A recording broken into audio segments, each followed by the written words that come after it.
Il fait partie des grands noms du cinéma. Jean-Pierre Bekolo, 52 ans, est un réalisateur camerounais.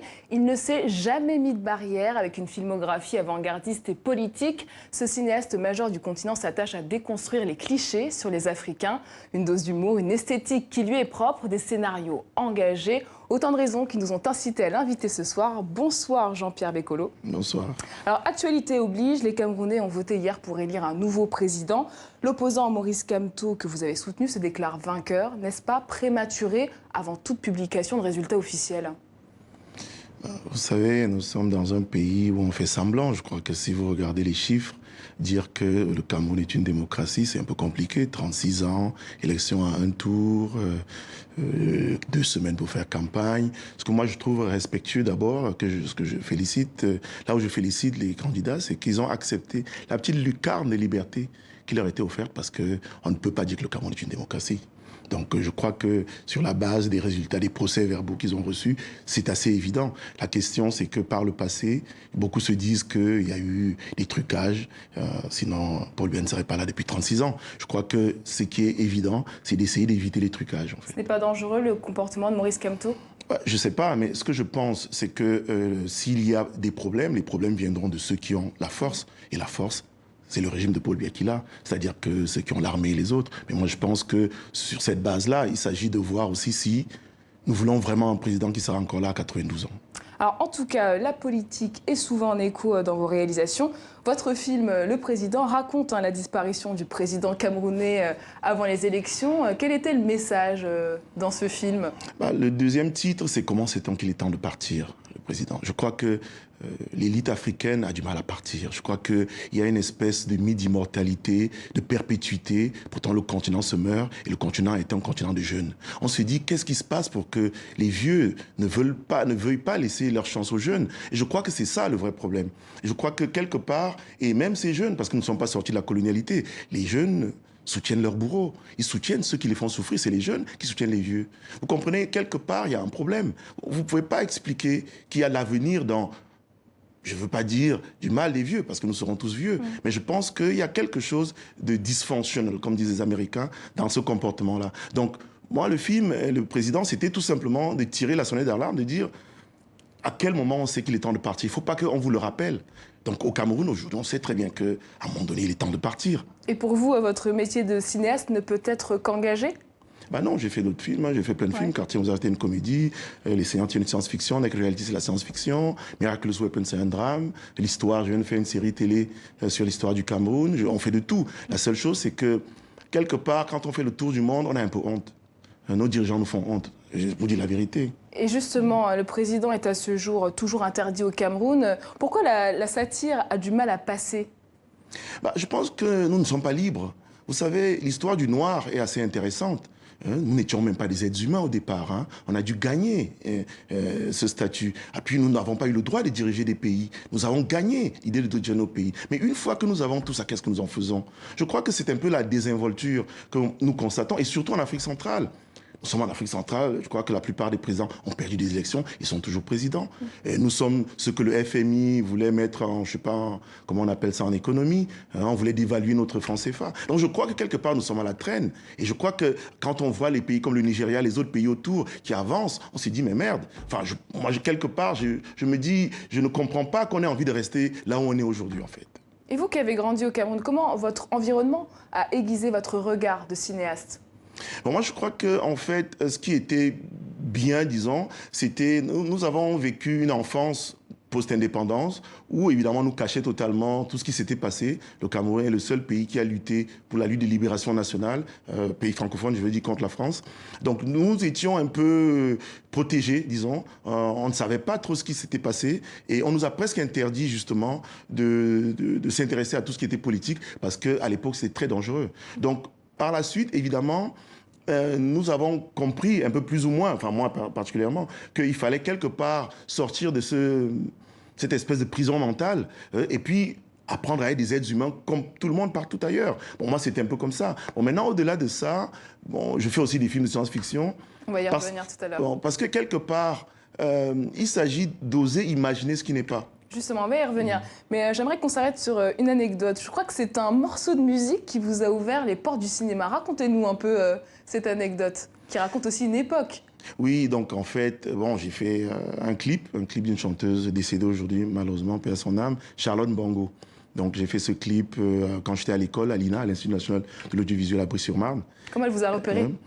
Bah, je crois que c'est son producteur. J'avais fait un petit reportage sur son producteur, Aladi Touré à l'époque. Et donc, j'étais en vacances au Cameroun, je l'avais rencontré, il avait produit tout le monde.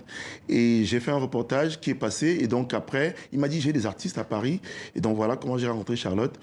Elle était très sympa, elle était très vivante. Et quelque part, elle m'a trouvé tout, elle m'a trouvé l'actrice, elle a trouvé tout le monde. Et puis j'ai embarqué mes camarades de classe, mes amis, et puis on a fait le clip Konkai Makossa. C'était une jolie expérience. Oui, et qui a été vu après en Suisse par un producteur, Philippe Sway, qui est toujours un ami aujourd'hui, et qui m'a appelé et qui m'a demandé d'aller réaliser son premier film, Chakara, à Chakara. Et nous sommes allés au Togo, à Lomé. On a fait les repérages, mais par la suite, finalement, on est rentré à Annemasse. Et je me suis dit, je lui ai demandé un jour, est-ce que tu penses vraiment que je peux faire un bon film?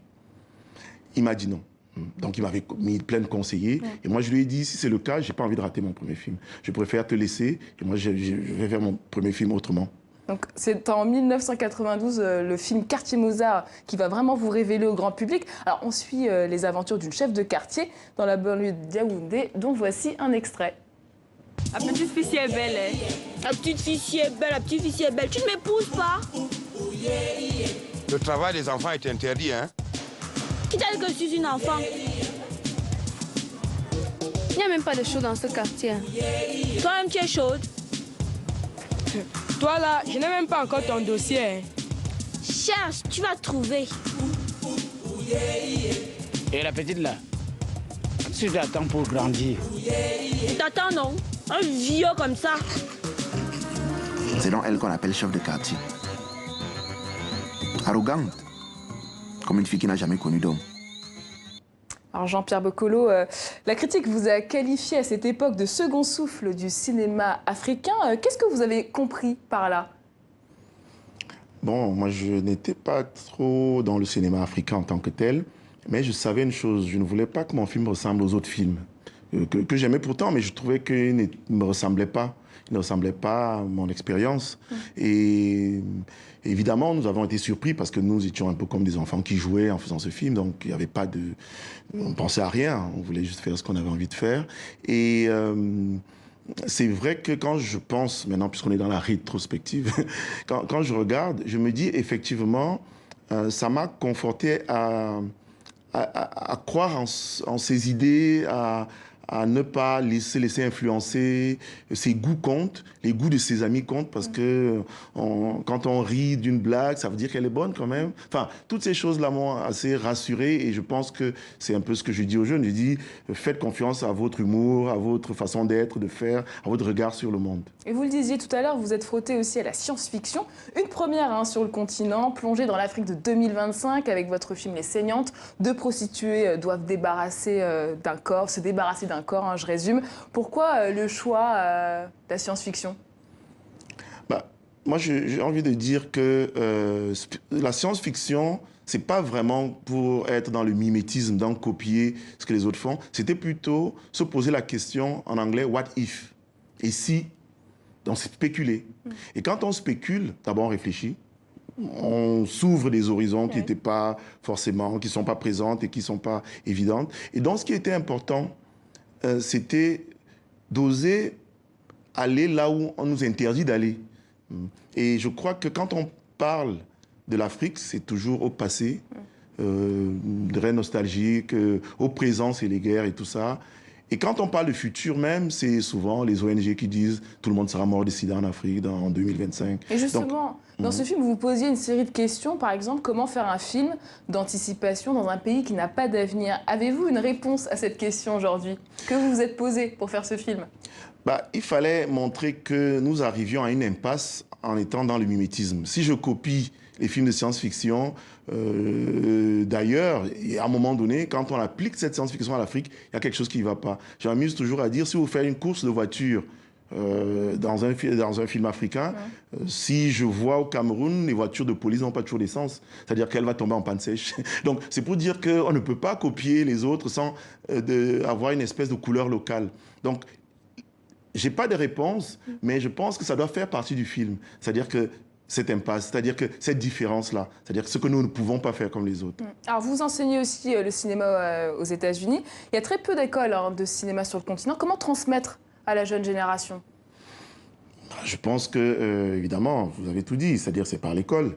Hein, c'est par l'école qu'on enseigne le cinéma. Et bon, mais vous savez, parfois chez nous, il faut avoir des doctorats. Hein. À l'université de Yaoundé, je n'ai pas pu enseigner parce que je n'ai pas de doctorat. Donc vous comprenez c'est vrai ce que vous dites là? Oui, c'est très juste. Donc vous comprenez que le système chez nous, ce n'est pas tellement de faire les choses. Et c'est plutôt une faveur qu'on vous fait de pouvoir enseigner. Donc je crois que c'est ça qui est difficile. Quand on parle de changer les systèmes, c'est ça. Et la question du formatage de la nouvelle génération se pose aussi. Comment faire pour lutter contre ça? Qu'ils puissent être libres de créer un peu comme vous l'avez fait, vous. Moi, je pense que quand je raconte ce qui m'a libéré, ce qui a fait que j'ai pu faire ce que j'ai fait, beaucoup de gens ne me croient pas parce qu'ils croient en autre chose maintenant. C'est-à-dire qu'ils pensent que d'abord l'argent fait tout, et puis évidemment, ils sont assujettis au pouvoir, alors que nous, on était un peu en rébellion, et on l'est toujours plus ou moins. Et je pense qu'à partir de ce moment-là, il peut pas y avoir comme échange, il peut y avoir transmission. C'est-à-dire qu'il faut que nous partageons les mêmes valeurs. Donc moi, je me dis, s'ils croient que l'argent va leur permettre de faire des films, tant mieux. S'ils croient que s'associer au ministre va leur permettre de faire des films, qu'ils y aillent. Mais moi, je sais que ça ne fait rien. Alors justement, vous avez rêvé de cette Afrique de 2025. Dans Les Saignantes, on y approche. Comment vous la sentez venir, cette Afrique de 2025 ?